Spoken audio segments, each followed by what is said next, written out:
Hello, my dear students. Today I will talk about the next topic and the new lesson for you, and this is very special for you because this is future perfect tense.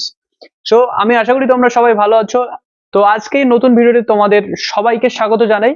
তো এই ভিডিওতে আমি তোমাদেরকে future perfect টেন্সের যে derivation এবং active থেকে passive সেটি আজকে তোমাদের খুব দারুণভাবে কিন্তু বোঝাবো, এবং এখানে কিছু ইম্পর্টেন্ট ট্রিক্স আমি তোমাদের শেখাবো কিভাবে নেগেটিভ সেন্টেন্স গুলো তুমি অ্যাক্টিভ থেকে প্যাসিভে চেঞ্জ করবে। এই ধারণাগুলো কিন্তু তোমরা হয়তো অনেক জায়গা থেকে নাও পেতে পারো। তো এই ভিডিও থেকে তোমরা এই সমস্ত কিছু কিন্তু পাবে।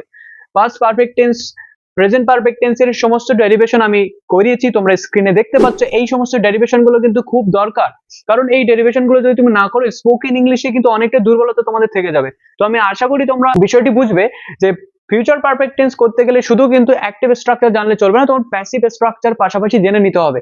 তো প্যাসিভ স্ট্রাকচার সহ অনেক এক্সাম্পল তুমি এই ক্লাসে পেতে চলেছো, এবং আমি বলবো এই ক্লাসে এক্সট্রা কিছু ইনফরমেশন তোমরা পাবে।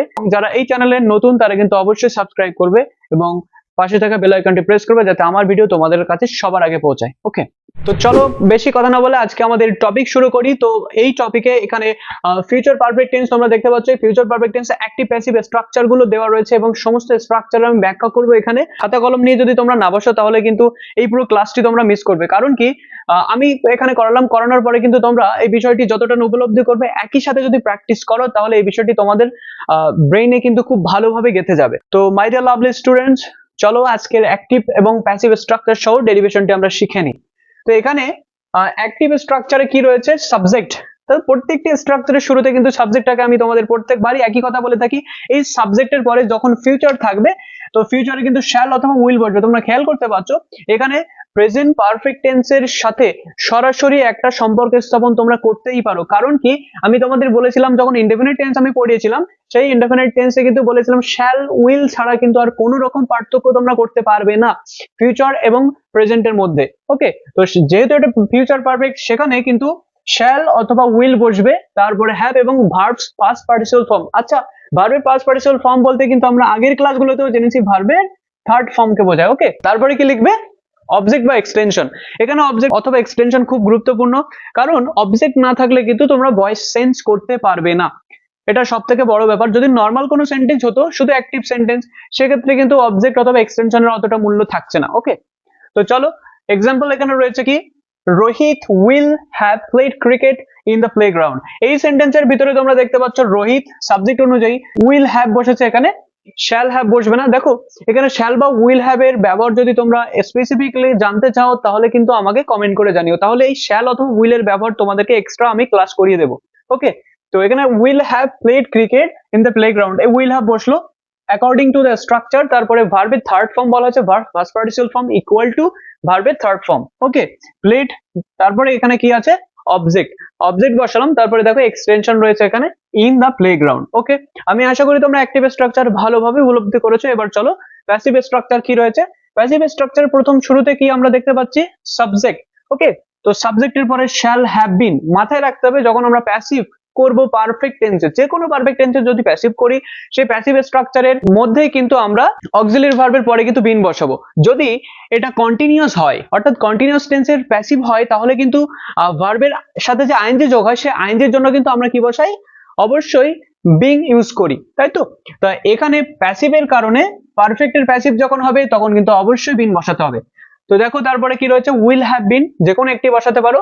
তারপরে ভার্বের থার্ড ফর্ম রয়েছে, এই ভার্বের থার্ড ফর্ম আগে শিখেছি। তারপরে বাই, এই বাই কিন্তু তোমাদের অবশ্যই লিখতে হবে। এই বাইয়ের পরিবর্তে কিন্তু অন্যান্য প্রেপোজিশন তুমি বসাতে পারো, কিন্তু আমি বলবো 90% ক্ষেত্রে কিন্তু বাই বসে, এজন্য কিন্তু আমি এখানে বাই লিখেছি। এই বাইয়ের পরিবর্তে আরো কি কি বসতে পারে? এখানে ওয়ান বসতে পারে, টু বসতে পারে, ইন, উইথ, এগুলো কিন্তু বসতে পারে। ওকে, তো আমি এখানে বাই লিখেছি, সর্বোচ্চ ব্যবহার বাইয়ের হয়। নেক্সট যথারীতি অবজেক্ট অথবা এক্সটেনশন। তো আমি এখানে তোমাদের একটি বিষয় বলতে চাই যে ইনফরমেশনটি তোমাদের সবথেকে গুরুত্বপূর্ণ। এখানে অবজেক্ট রয়েছে প্যাসিভের, ঠিক উপরে তোমরা দেখতে পাচ্ছ অ্যাক্টিভ স্ট্রাকচার অবজেক্ট রয়েছে। তাহলে এই দুটো অবজেক্টের ভিতরে কি কোনো পার্থক্য রয়েছে? হ্যাঁ, অবশ্যই পার্থক্য রয়েছে। কারণ এখানে অ্যাক্টিভ স্ট্রাকচারে তোমরা দেখতে পাচ্ছ যে সাবজেক্ট যেটা রয়েছে, ওই সাবজেক্টে কিন্তু প্যাসিভ স্ট্রাকচারে গিয়ে বাইরের পরে গিয়ে অবজেক্ট হিসেবে বসছে। আর যেটি অ্যাক্টিভ স্ট্রাকচারের অবজেক্টের যে ফর্মটা রয়েছে, সেই অবজেক্টটি কিন্তু প্যাসিভ স্ট্রাকচারের সাবজেক্ট হিসেবে হয়ে বসছে। ওকে, এই বিষয়টি কিন্তু তোমাদের মাথায় রাখতে হবে। ঠিক তোমরা এক্সাম্পল যখন দেখবে তখন কিন্তু বিষয়টি ক্লিয়ার হয়ে যাবে। এক্সাম্পলে তোমরা কি দেখতে পাচ্ছ? দেখো এখানে সাবজেক্টে রোহিত ছিল, সেই রোহিত কিন্তু এখান থেকে কোথায় গেল, অবজেক্টে অর্থাৎ বাইর পরে গিয়ে বসলো। ওকে, আশা করি বুঝতে পারছো। যদি কোনো জায়গায় অসুবিধা হয় তাহলে কিন্তু কমেন্ট করে অবশ্যই জানাবে। আর এখানে কি রয়েছে, ক্রিকেট যেটাকে আমরা অবজেক্ট পেয়েছিলাম, সেই ক্রিকেট কিন্তু এখানে গিয়ে কি হলো, সাবজেক্টে গিয়ে বসলো। রয়েছে এখানে উইল হ্যাভ বিন। ওকে, তারপরে ভার্বের থার্ড ফর্ম অলরেডি ওখানে ছিল, প্যাসিভে কিন্তু থার্ড ফর্ম সবসময় বসবে। এরপরে বাই, অবজেক্ট টু সাবজেক্ট বা subject to object in the playground. Okay, extension জায়গা থাকবে। তো এই ছিল আমাদের অ্যাক্টিভ এবং প্যাসিভ স্ট্রাকচার। এবার আমরা অনেকগুলো এক্সাম্পল নিচে দেখো এখানে দিয়েছি, 7টা এক্সাম্পল রয়েছে, এগুলোকে আমরা অ্যাক্টিভ টু প্যাসিভ ডেরিভেশন করব। তো প্রথম কোনটি রয়েছে, Susmita Roy will have completed her homework. এই এই সেন্টেন্সের ভিতরে আমরা সাবজেক্ট কোনটা দেখতে পাচ্ছি, দেখো এখানে সুস্মিতা রয়, এবং অবজেক্ট কি রয়েছে, হার হোমওয়ার্ক। এই অবজেক্ট এবং সাবজেক্ট পাওয়ার সিস্টেম কিন্তু আমি গত ক্লাসগুলোতে বলেছি, তো তোমরা যারা গত ক্লাসগুলো দেখোনি, অ্যাক্টিভ এবং প্যাসিভ ভয়েসের যে ক্লাসগুলো রয়েছে সেগুলো কিন্তু অবশ্যই তোমরা দেখে নেবে। আমি ডেসক্রিপশন বক্সে এবং আই বাটনে তোমরা ক্লিক করে দেখে নিতে পারো। আমি আশা করবো যে ক্লাসগুলো তোমরা অবশ্যই এনজয় করবে। ওকে, তো চলো আমরা ডেরিভেশনটি শুরু করি। এখানে Susmita Roy will have completed her homework, আমরা সাবজেক্ট হিসেবে কি লিখতে পারি, এটা অবজেক্ট রয়েছে সেটিকে সাবজেক্ট বানাবো, তাহলে লেখো সবাই হার homework. Her homework will, change করবো না এখানে। ওকে, শুধুমাত্র ফার্স্ট পার্সনে কিন্তু আমরা শ্যাল বসাতে পারি, ফার্স্ট পার্সন ছাড়া কিন্তু অন্য কোনো পার্সনের সাধারণ অর্থে কিন্তু শ্যাল বসবে না। যদি তোমরা শ্যাল বসাতে চাও তাহলে কিন্তু সেটা বিশেষ অর্থ প্রকাশ করে এবং নির্দিষ্টতা প্রকাশ করে, সেজন্য কিন্তু আমরা শ্যাল বসাতে পারি। কিন্তু এখানে নর্মাল স্ট্রাকচার রয়েছে, সাধারণভাবে বোঝাচ্ছে, তাহলে কিন্তু আমরা শ্যাল বসাতে পারবো না। তাহলে লিখে ফেলো সবাই হার হোমওয়ার্ক উইল হ্যাভ কমপ্লিটেড, তাই তো না, এরপরে কিন্তু একটা বিন বসাতে হবে। কি বসাবে, will have been completed. Completed কার দ্বারা কমপ্লিট করা হয়েছে, দেখো বাই সুস্মিতা রয়। আমি এখানে সংক্ষেপে এস আর লিখে ফেললাম। ওকে, যেহেতু জায়গা একটু শর্ট রয়েছে এজন্য কিন্তু আমি এখানে এস আর লিখলাম। ওকে, তোমরা এটা পুরোটা নাম লিখে নিও। নেক্সট দেখো Suman will have met my mother. Okay, তো এখানে সাবজেক্ট হিসেবে কোনটা রয়েছে, ন্যাচারালি সাবজেক্ট তুমি দেখতে পাচ্ছ, কে মিট করে থাকবে, সুমন। তো সুমন সাবজেক্ট এবং অবজেক্ট হিসেবে কি রয়েছে, মাই মাদার। ওকে, কাকে, তো এখানে উত্তরটা পেয়েছি, তাই সেটাকে আমরা সাবজেক্ট বানাবো মাই মাদার। তো লিখে বলো সবাই মাই মাদার। যথারীতি আমরা উইল বসাবো, উইল হ্যাভ কি হবে, বিন লিখতে হবে, বিন মেট বাই সুমন। ওকে, আমি আশা করি তোমরা বুঝতে পেরেছো। এবার এখানে যদি তোমাদের কোনো সমস্যা থাকে অবশ্যই কমেন্ট করে জানিও। তো আমি এই মুহূর্তে তোমাদের একটি কথা বলবো যে তোমরা ভিডিওটি পজ করে নাও, পজ করার পরে এবং বাকি যে কটা রয়েছে, বাকি 5টা এক্সাম্পল তোমরা সমাধান করো, এবং এখনই আমি সমাধান করাবো, তার সাথে তোমরা মিলিয়ে নেবে এবং কমেন্ট করে অবশ্যই জানাবে তোমরা কে কটি সঠিক লিখেছো। ওকে, নাম্বার 3 কি রয়েছে, I shall have attached the file with the book cover, অর্থাৎ বুক কভারের সাথে ফাইলটি করে থাকবে। তাহলে কি হবে, আই শ্যাল হ্যাভ অ্যাটাচড, এটা হচ্ছে ভার্বের ফর্মে রয়েছে, এবং অবজেক্ট আমরা কি দেখতে পাচ্ছি, the file with the book cover. File will have been attached. Been দিতে কিন্তু ভুলবে না সবাই, কারণ একটা সেন্টেন্সের এস অথবা ইয়েস সহ সিম্পল একটা ওয়ার্ড যদি মিস হয়ে যায়, একটা সেন্টেন্স, প্রত্যেকটি শব্দের কিন্তু এক একটা এক্সিস্টেন্স এখানে রয়েছে, অর্থাৎ অস্তিত্ব রয়েছে। এই শব্দগুলো যদি কোনো একটি মিস হয়, কোনো একটি বানান মিস হয়ে যায়, তাহলে কিন্তু সেন্টেন্সটি বিনা কারণে তুমি ভুল করে ফেলছো। কারণ কি, তুমি কোনো একটি শব্দ এখান থেকে উঠাতে পারবে না, প্রত্যেকটি শব্দই কিন্তু গুরুত্ব রাখে একটা সেন্টেন্সের। তো আমি তোমাদেরকে বলবো তোমরা এই বিষয়টি ভালোভাবে খেয়াল করবে, কারণ একটি মার্ক কিন্তু তোমার রেজাল্টটাকে ভীষণ পরিবর্তন করে দিতে পারে। শুধু পড়লে হবে না, প্রত্যেকটি বিষয় তোমাদেরকে নজর দিয়ে রাখতে হবে। দেখো সবাই কিন্তু পড়াশোনা করে, কিন্তু ভালো রেজাল্ট কিন্তু কয়েকজন করে। তো এখানে মূল বিষয় হচ্ছে যে শুধু পড়লে হবে না, সাথে নজরদারিও রাখতে হবে। তুমি কোন কোন বিষয় পড়ছো, কোন কোন টপিক তোমাদের আয়ত্তে নেই, দুর্বল রয়েছে, সেই বিষয়গুলো কিন্তু একটু বেশি করে খুঁটিয়ে খুঁটিয়ে পড়তে হবে। Okay, attached, okay, have been attached, attached এর তাহলে আমরা লিখবো কি, with the book cover, with the book cover. তারপরে কি লিখতে পারি, বাই। এবার আমরা বাই বসাবো, বাই।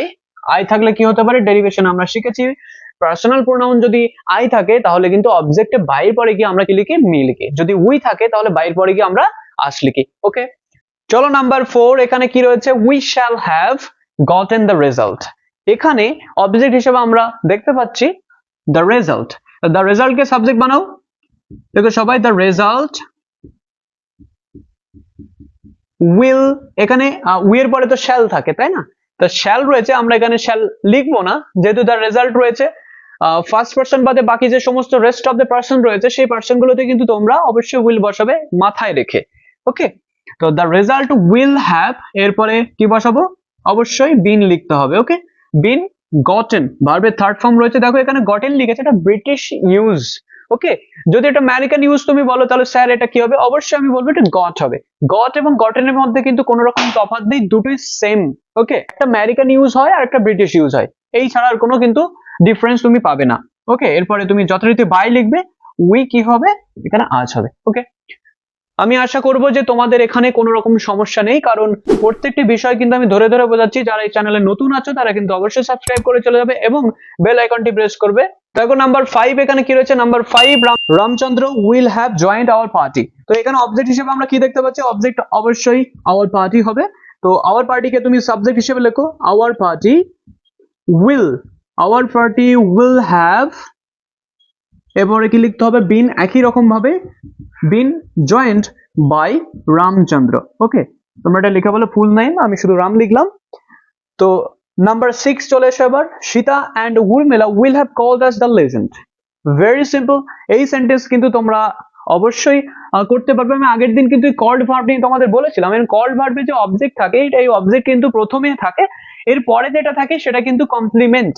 আর কমপ্লিমেন্টের বিষয় কিন্তু তোমরা এখনো জানোনি, কমপ্লিমেন্ট কি এই বিষয় যদি তোমরা জানতে চাও কমেন্ট কিন্তু তোমাদের অবশ্যই করতে হবে। তোমাদের একটি কমেন্ট কিন্তু আমার ভিডিও তৈরি করার নতুন ইন্সপিরেশন তৈরি করে, এবং একটি লাইক, শেয়ার, কমেন্ট সব থেকে বেশি গুরুত্বপূর্ণ একজন ইউটিউবারের জন্য। তো তোমরা অবশ্যই ভিডিওতে লাইক করবে, শেয়ার করবে।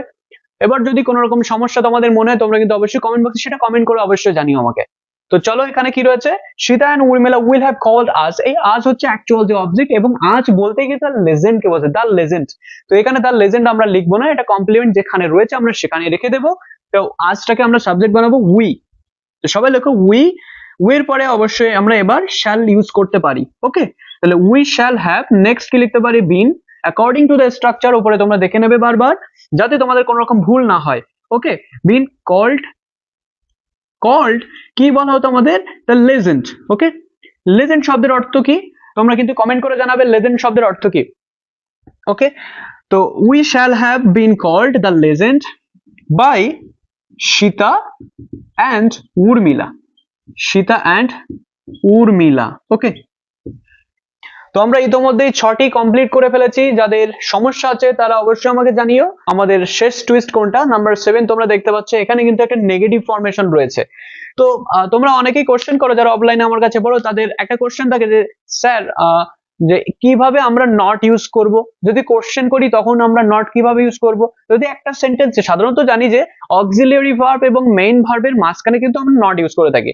আমি যদি বলি I am going to market, I am going to মার্কেটের ভিতরে যদি নট যোগ করা হয় তাহলে কোথায় হবে, I am not going to market. Okay, তো এই সেন্টেন্সে যেমন দেখো অক্সিলিয়ারি ভার্ব এবং মেইন ভার্বের যে ফরমেশন তার মাঝে কিন্তু আমরা নট বসাই। তো এই ক্ষেত্রে যদি 3টে থেকে 4টে আমাদের অক্সিলিয়ারি ভার্ব থাকে, দুটোর বেশি যদি অক্সিলিয়ারি ভার্ব থাকে, তাহলে আমরা কিভাবে সেই নট যোগ করব। তো মনে রাখবে যখন এবারে প্রথম যে অক্সিলিয়ারি ভার্ব থাকবে সেই অক্সিলিয়ারি ভার্বের পরেই কিন্তু তুমি নট বসাবে। আমি দেখো সেরকমই লিখেছি একদম same, I shall not have written the letter by the next week to my friend. আমি আমার বন্ধুকে লেটার লিখে থাকবো পরবর্তী মানে বাই দ্য নেক্সট উইক, পরের সপ্তাহের মধ্যে। ওকে, এখানে বাই দ্য নেক্সট উইক বলতে নির্দিষ্ট একটি সময়ের মধ্যে কিন্তু কাজটি ভবিষ্যতে করে থাকবো, তাই না?